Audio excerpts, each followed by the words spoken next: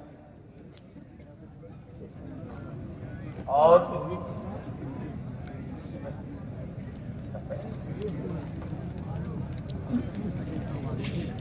میں نے تو محسوس کیا، میرے بھائیوں جو مریدین ہیں وہ تو محسوس کرتے ہوں گے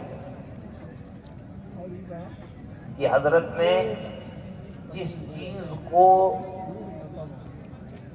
انہوں نے جائز سمجھا اس کو استعمال کیا، اور جس چیز کو انہوں نے ناجائز سمجھا کبھی ایسا نہیں ہوا کہ فتویٰ کچھ دیں عمل کچھ ان کا رہے۔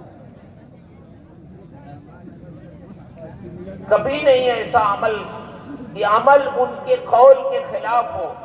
کبھی کبھی ایسا ہوتا ہے آدمی فتاوے تو لکھ دیتا ہے، لیکن کبھی کبھی کوئی مجبوری اس کو پیش آ گئی، وہ سفر بھی کر لیتا ہے۔ لیکن حضور خطیب البرائین ان کے مریدین ہندوستان کے باہر بھی تھے، کوشش کرتے رہے کہ آپ کو بلائیں، دبئی وغیرہ سے لوگ بلاتے رہے کہ حضور آپ تشریف لائیں۔ حالانکہ ایسا نہیں ہے، ہمارے بہت سارے علماء کرام جاتے آتے ہیں۔ خود ان کے زمانے میں ایک بہت بڑے عالم دین جو صاحب افتاء تھے، ان کا فتویٰ ماہنامہ، ان کا سفر نامہ ماہنامہ اشرفیہ میں شائع ہوا۔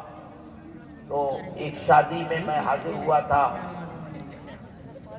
گنگیچہ میں، تو انہوں نے مجھ سے پوچھا، جب وہ پڑھا ماہنامہ اشرفیہ تو کہنے لگے کہ مفتی صاحب افریقہ گئے تھے، کیا کوئی فوٹو کے بارے میں کچھ نرم مسئلہ ہوا ہے؟